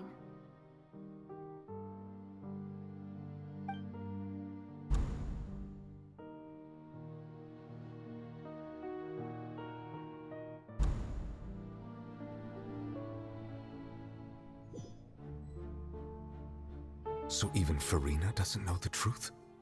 You've never once let her in on the full plan? Yes, it had to be done. To deceive the heavenly principles, you must first deceive yourself. She did very well. If she had let her resolve falter even once in these 5 centuries, Fontaine would have been doomed to the most tragic fate. It seems that trusting humanity was the right decision after all. I believe that I understand how your deception works, but that is only half the truth, is it not? How would you build on this foundation to save the people of Fontaine? That is the most important thing. Ah, good. Of course, the Iudex of Fontaine has pinpointed the crux of the issue. I'm sure you've long sensed that the Oratrice is no simple machine, yes? I've always suspected that it had its own consciousness. And Lenny did mention that he heard a human voice within the core chamber. It now seems that that person was you, hidden within the machine all along. Am I right? And then I became one with the oratories, taking Fontaine's gnosis with me. Yes, it would seem so, wouldn't it? Alas, your understanding of this device still lacks sufficient depth. In truth, it is no enactor of justice. It is, in fact, a device created to kill the god of justice. I beg your pardon? Oh, you have it. And to be more precise, not only will the oratories take down the god of justice, it will also take down the divine throne upon which she has been placed.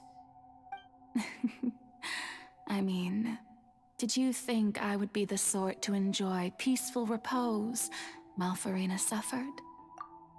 My work over these last 500 years has been to constantly accumulate indemnitium within the oratories. But really, some have already discovered that only a small fraction of the energy generated by the device was ever used to provide power to Fontaine. The vast majority has been, had to be, accumulated to enact this death sentence. It was all a part of your plan, then? Both the trial and the sentence? Indeed.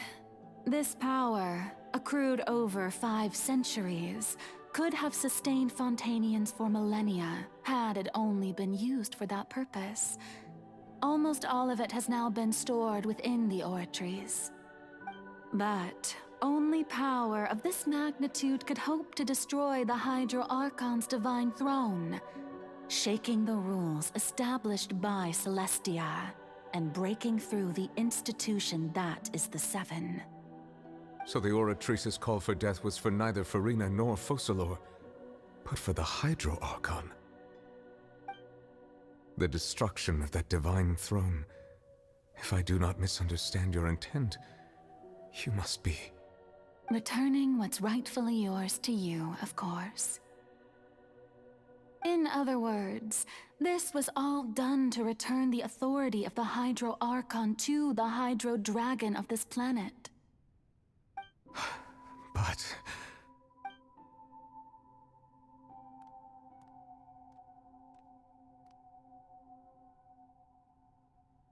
Oh, what? Getting sad again, are we? The authority of the ancient dragons shall soon be yours once more, O Hydro Dragon Sovereign. And this is the face you make. all you've done throughout the years is just so you can sacrifice yourself at the very end. I've never quite seen it that way, you know. Even now, I'm quite pleased at how well my deception worked.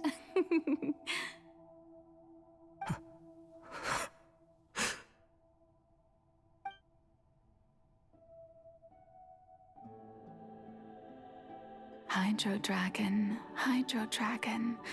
don't cry. I must say, had it been within my rights, I would have loved to judge the heavenly principles themselves. Were they not guilty of essentially the same crime? Egeria stole the power of the primordial sea, and the heavenly principles stole the power you ancient dragons possessed. I, for my part, am the god of justice. And is it not just that your original powers should be returned to you? Speaking of justice, I have always believed that justice lies in the process of pursuing human existence itself. So, if the theft of the primordial sea's might was Fontaine's original sin, then, leaving matters of procedural right and wrong aside, the descent of the Fontainians as humans and their right to exist in this world would be Fontaine's original justice. In other words, existence was Egeria's justice, and to me, Justice is the continuation of that existence. Defying the prophecy and ensuring that Fontaine's people shall live on. That should be the justice enthroned over all others. At this point, we, whether it be myself or all other Fontainians, have shouldered the burden of this sin for far too long. Iudex Nervillet, the highest judge in our land, when you regain your full power as an elemental sovereign, what verdict shall you pass upon us? So when I was invited to the court of Fontaine to serve as Iudex, I see now that that was your idea too. At last, I now understand the true purpose behind this position. In the beginning, I was uninterested in human existence. But these 5 centuries of living alongside them have gradually brought about mutual understanding between us. And I have even attempted to feel as they feel. You are a devious one, Focalor. Things being as they are, surely you know that I could never declare them to be guilty.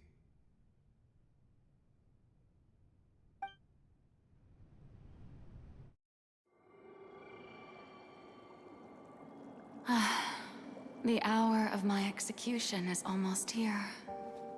For the sinner, the curtain call has come. I know I may not sound it, but faced with death, I find myself a little afraid. Perhaps this is one thing both gods and humans have in common.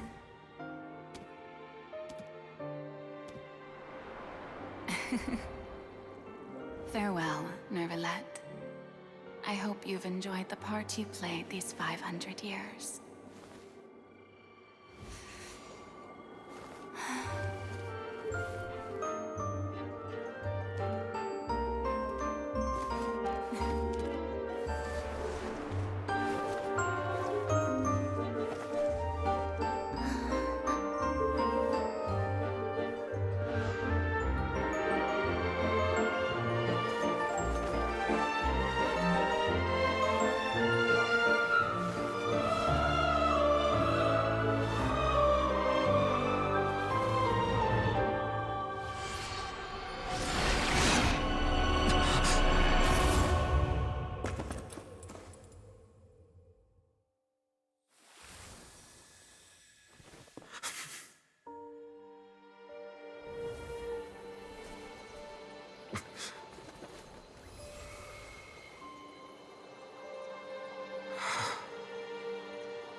I, Iudex Nervillet, hereby declare,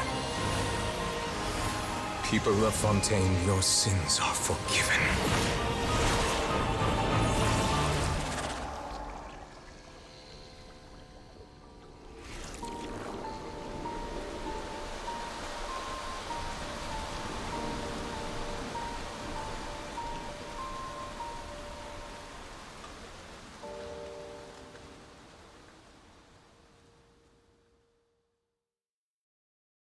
Every journey had...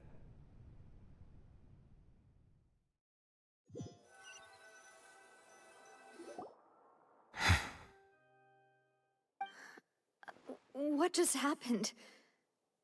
Has the death sentence been carried out? Was that bright light some sort of misdirection? I have a feeling that something huge just happened. But since we're all still alive and haven't been dissolved, I assume whatever happened was good for us. It's time to end this. We must mete out punishment to that beast.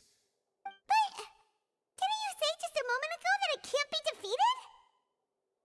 I have gained the strength sufficient to deal with it. Through certain means, I now have the ability to separate the power of the Primordial Sea from that creature. We should seize the opportunity to pursue our quarry.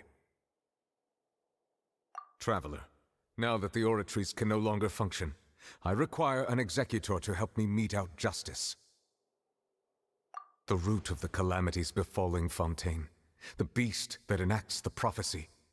Its name is the all-devouring narwhal. Come with me, traveler. The hour of execution has come.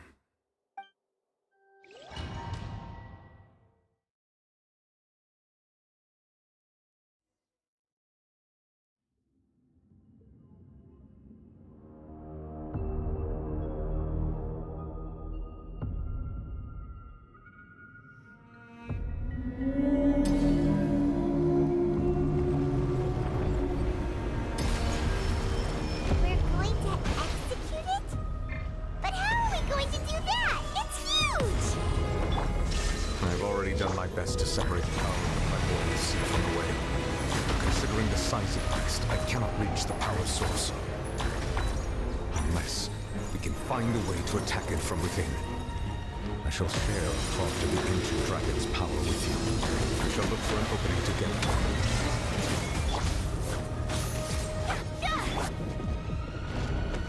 Gather! I can feel its sorrow turning into hostility.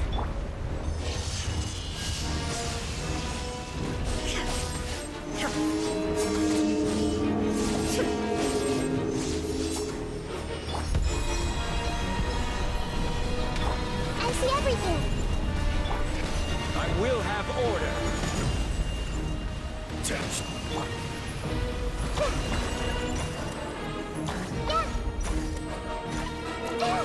The all-devouring narwhal cannot resist its instinct to devour. I'll continue to trigger its hostility. Chance will present itself.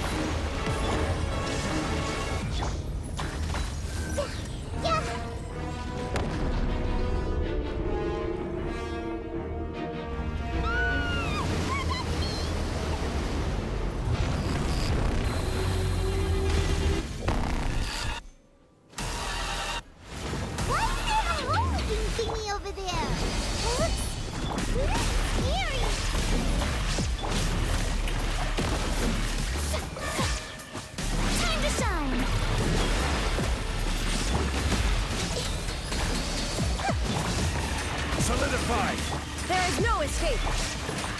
I have granted you my protection. Do not fear. Seize the moment and use my power to suppress its root from within.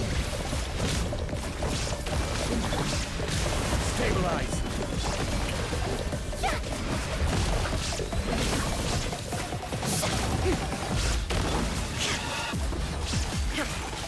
Just wait for a little.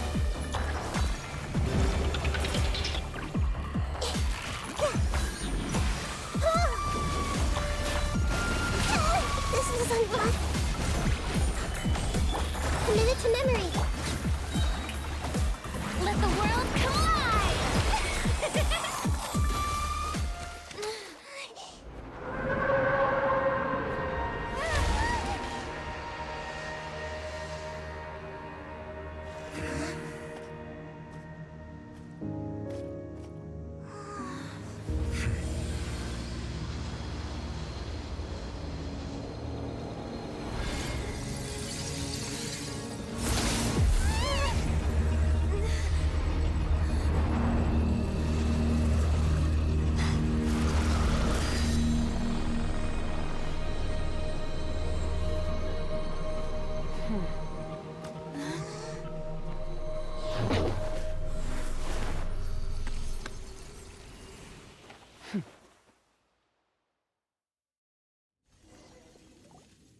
Thanks for helping with the cleanup.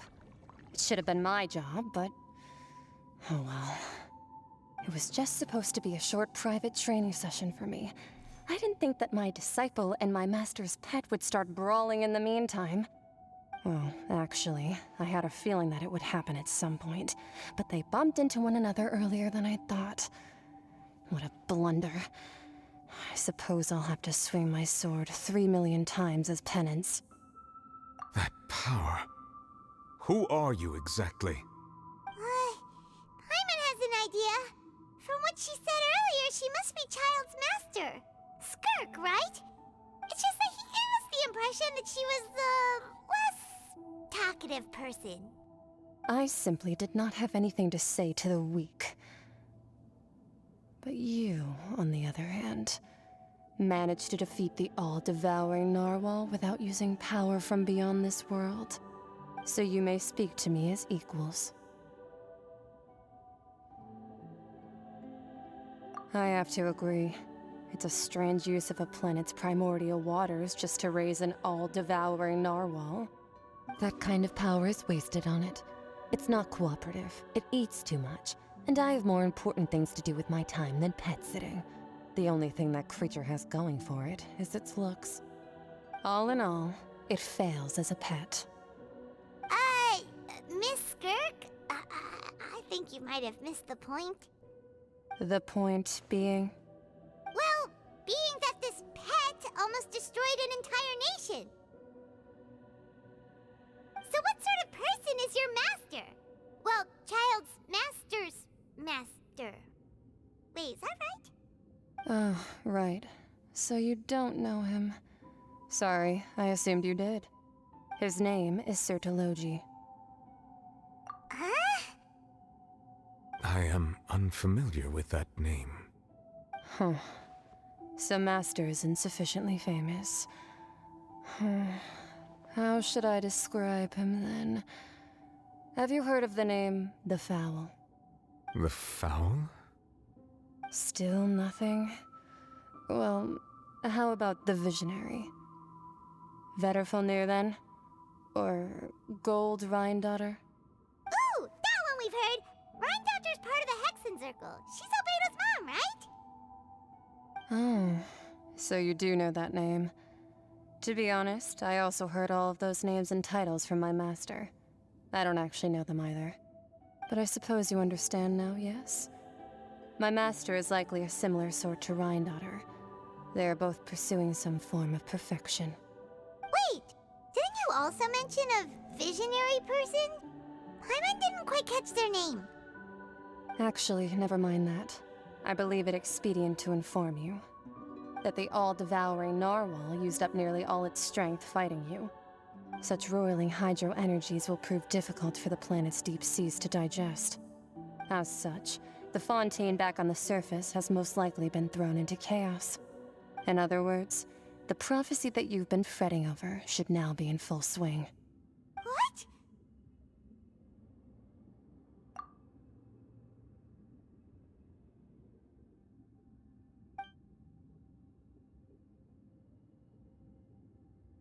Not to worry. Focalor has already managed to deceive the heavenly principles.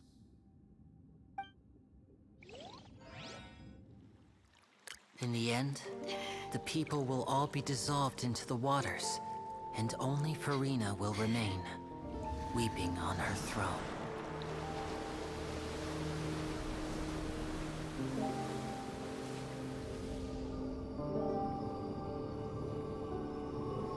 Only then will the sins of the people of Fontaine be washed away.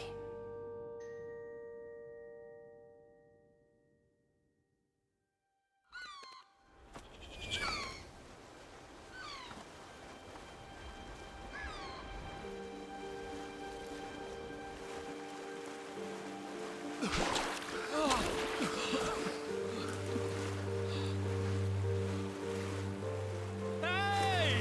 Help! Over here!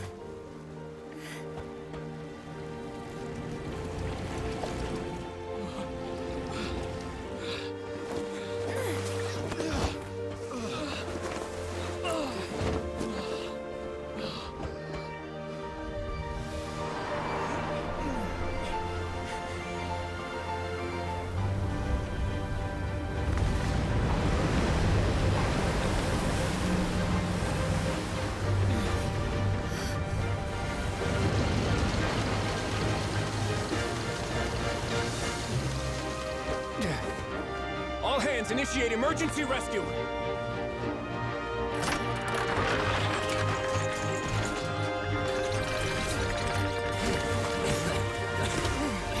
Hurry!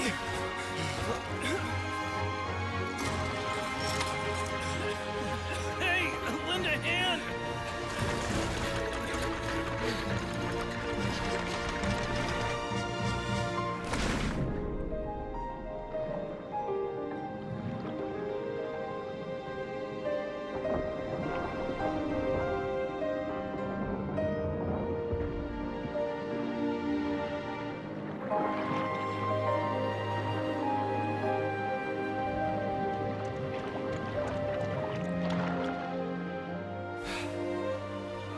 Look!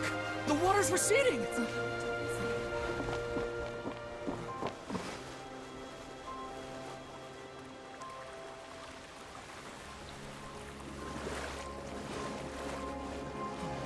It's a miracle! Water's receding.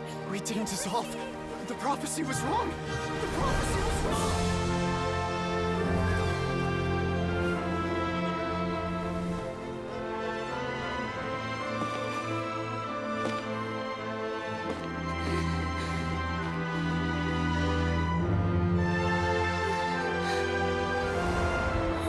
Are you all right? We're saved. The prophecy was wrong.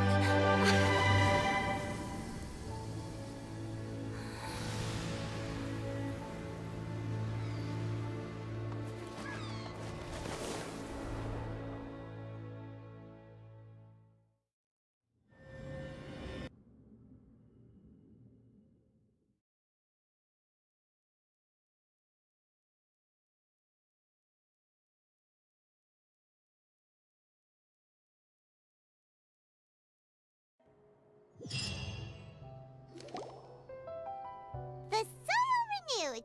The Furina di Rusula talks post-disaster rebuilding. I recently visited Poisson to meet with Miss Navia, spokesperson of the Furina di Rusula, and we spoke about Poisson's present and future. Old soil can still give birth to new bloom, Miss Navia stated. Hope is like seeing a small cookie when you're starving late at night. You just need a little of it.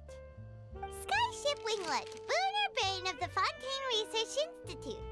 The various disputes that have arisen on account of Mr. Edwin have suddenly become a shield over the Institute, with Jurier turning out to be a once overlooked hidden gem. People always call the first researcher mad, but few know what to call the second. And should that latter person achieve a miracle, they would find it all the harder to find a word with which to classify him and his team. Wow! Paimon barely recognizes the people in the reports. Are those really Jurier and Navia? They sound like real big shots.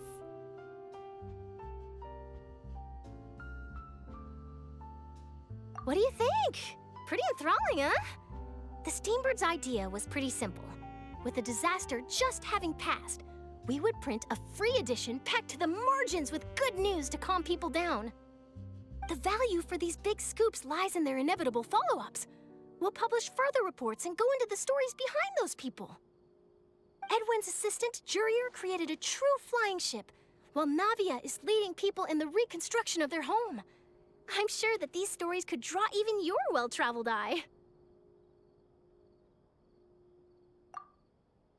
Paimon's curious too! Wait a minute. Didn't we watch everything happen from start to finish? What's there to be curious about? And that's exactly why I'd like you to come conduct interviews with me. You're the best incubators of news, if you haven't noticed. And also, with you around, I'm sure I'll get to see that Duke. Are you sure? Hasn't he turned you down several times already? Oh, this time will be different. Come on, let's head to Poisson first, and then make a trip to the fortress. There are some things you'll only know when you get there.